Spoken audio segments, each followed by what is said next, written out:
Perkenalkan, saya Dwi Yulia Pratiwi, NIM 2120602071 dari Fakultas Ekonomi dan Bisnis Islam, Prodi Ekonomi Syariah, UIN Raden Fatah Palembang. Di sini saya akan menjelaskan tentang materi BPRS.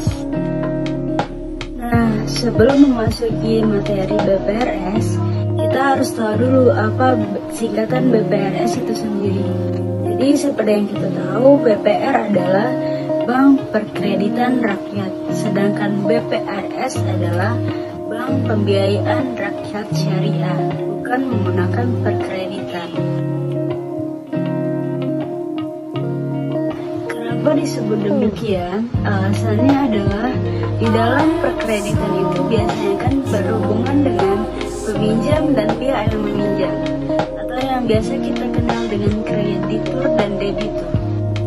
Dalam hubungannya itu kita tidak boleh mengambil tarif lebih atau keuntungan, atau yang biasa kita kenal dengan riba. Dalam Islam hukumnya adalah haram. Nah, sedangkan di BPRS kan namanya adalah pembiayaan syariah. Jadi pembiayaan itu lebih berhubungan antara penjual dan pembeli. Dalam penjual dan pembeli itu pastilah penjual boleh mengambil tarif lebih atau keuntungan. Karena jual beli dalam Islam adalah hukumnya halal. Makanya di BPRS itu bukan dinamakan Bank Perkreditan Rakyat, tetapi Bank Pembiayaan Rakyat Syariah.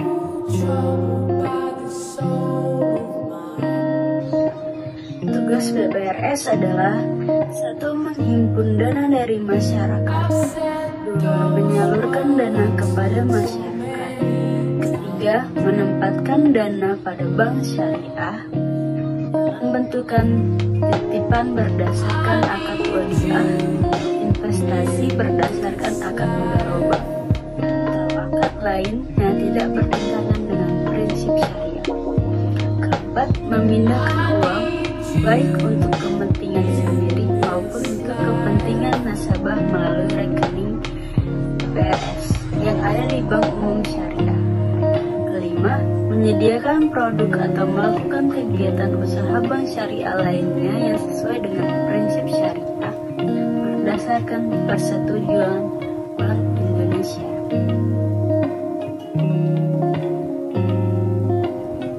Prinsip dan pembiayaan BPRS. Pada dasarnya, BPRS menggunakan prinsip syariah dengan meminimalisir riba atau penggunaan bunga dalam setiap produknya.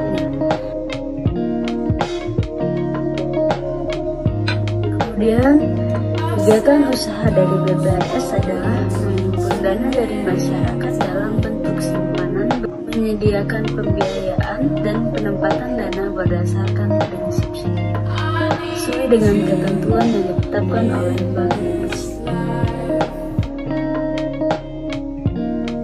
Perbedaan BPR dengan BPRS.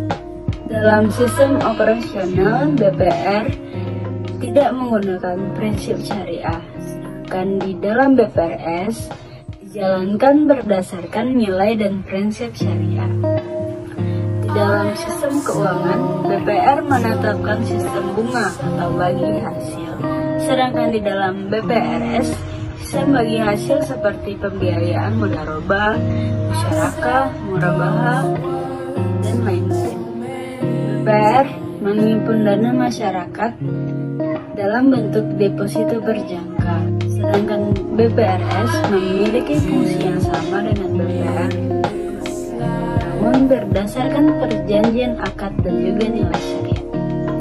Kemudian BPR, investasinya nasabah boleh berinvestasi di semua usaha, sedangkan BPRS mengharuskan kegiatan usaha yang didanai tidak melanggar aturan dan kaidah.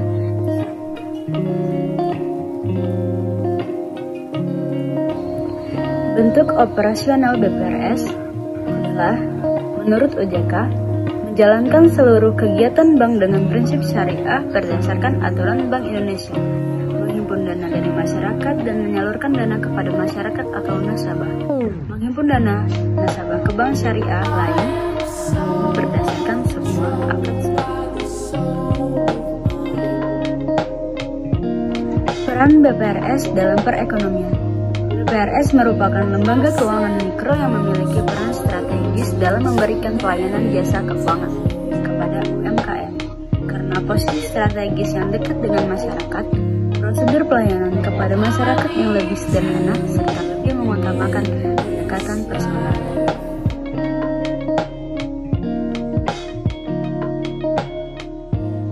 Tujuan pendirian BPRS adalah untuk melayani masyarakat ekonomi lemah dan pengusaha kecil, baik di pedesaan maupun di perkotaan, yang umumnya tidak terjangkau oleh bangunan.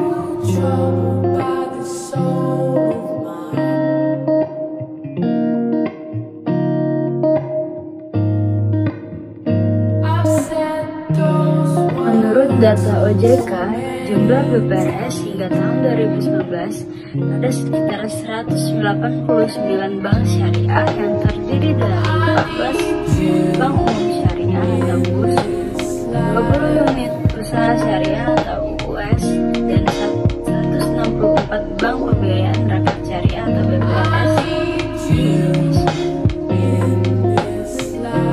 Baiklah, itu saja yang dapat saya sampaikan. Semoga bermanfaat bagi kita semua. Terima kasih. Wassalamualaikum warahmatullahi wabarakatuh.